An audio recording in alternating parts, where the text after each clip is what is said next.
Alright, you GTA 6 fanboys, cover your fucking ears for this shit. Fable might end up being the game of the year if it's gonna come out the way I think it is. This shit looking harder than a motherfucker. Alright, GTA fanboys, you're gonna unplug your ears. I'm not gonna lie to you guys, I didn't know what to expect from that developer direct, but I was pleasantly surprised by how solid it was. I love the pacing of the showcase and how straight to the point everything the games being discussed were. This was a nice and rare, and I mean rare, W for Xbox in my eyes. So let's talk about the games that were shown and what we can look forward to. Make sure to leave a like and subscribe if you enjoy the video so we can find out why the chicken was getting the shit kicked out of him and Fable together.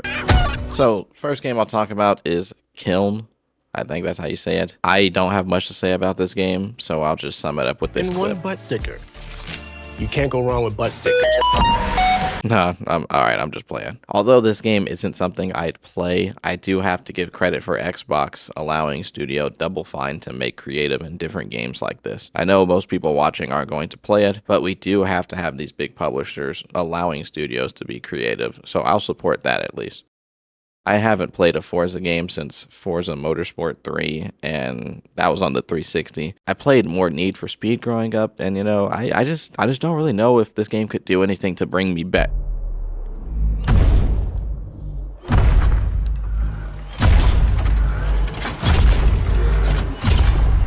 Oh shit, take my money, nigga. Where the fuck can I get this game?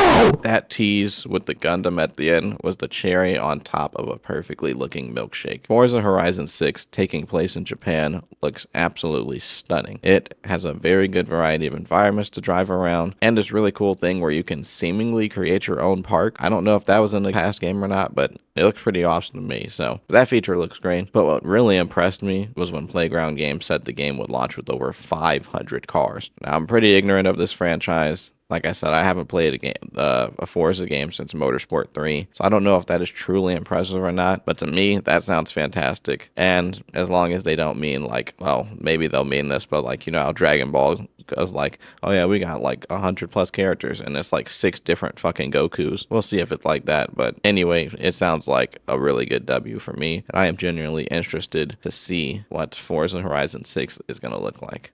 Beast of Reincarnation. Now this is a game I am excited for. First thing that really caught my attention in this game was the music. It reminded me of Nier Automata, and any game that does that instantly piques my interest. It's crazy in a good way that the Pokemon developers are making an action RPG game. I'm not really expecting something groundbreaking in terms of gameplay, mechanics, or anything, since this is Game Freak's first attempt at literally anything other than a Pokemon game, but I really want to see more of the world and the story that is going to be told in it, which in my opinion could make this game a nice sleeper hit this year. The combat resembles the Final Fantasy VII remake with the whole slowing down time while picking an ability thing. And I was trying to think of what the boss combat reminded me of, and I came up with like FF7 or Stellar Blade.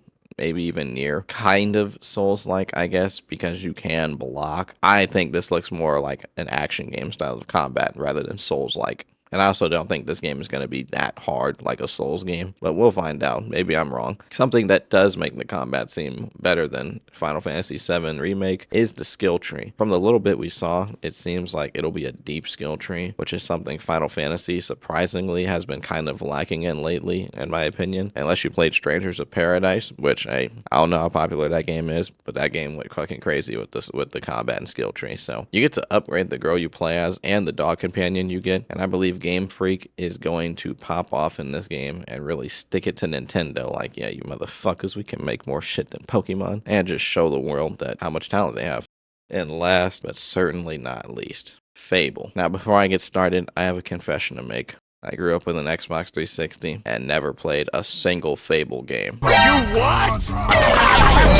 What did you say, nigga? I'm gonna be honest with y'all, I just was not interested when I was younger because I was a sci-fi guy. Halo and Star Wars held me down as a kid, and I never experienced any of the first 3 Fable games. Now, I did do some homework and saw what the original game was like, just a little bit, and to me it looks like this new Fable game will be a very good game. For starters, the world looks absolutely amazing and full of life. It's going to be awesome to see what the rest of the world looks like and what kinds of quest lines they'll be having us go on that'll affect our gameplay and how the game plays out. Now, don't roast me too hard for this if I sound stupid for saying this, but Fable makes me think of Baldur's Gate, but in third person and not turn-based. Now, I go on Twitter and see half the community is calling this game a DEI game, and I don't know if it's because I go outside too much, but I don't get it. The only complaints I have from what I saw from this game was the frame rate and the lack of morphing your character over time depending on your actions throughout the game. That sounds like something that was really important and unique in the original games, and I would have loved to experience that in this game for the first time. And yes, the frame rate needs to be looked at, especially during combat. And speaking of combat, I wonder how much depth the combat will have in this game. Fable fans, please tell me how the combat was in the older games, because just from watching it doesn't look like it'll be filled with crazy combos and that much like insane depth. But I could be wrong. Like I said, I'm just watching it. I never played it, so. But the morality system is going to be so fun to mess around with. I'm going to be making motherfuckers evicted, homeless,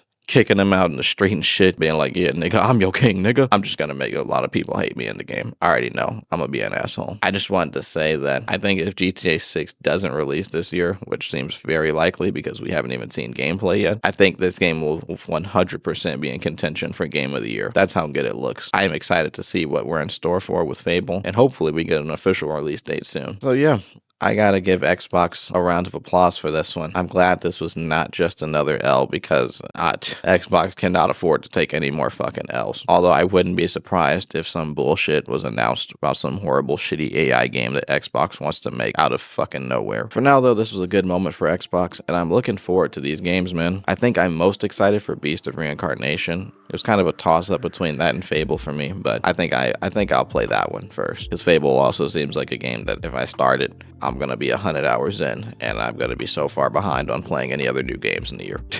It looks like it's gonna be great. But what game are you most excited for and from this developer direct? I'm assuming a lot of Fables are gonna be the answer, but I guess I'll see. But anyway, I'm gonna hop in my Franks, prepare for this supposed ice storm incoming, and fly on out of here. Peace, y'all.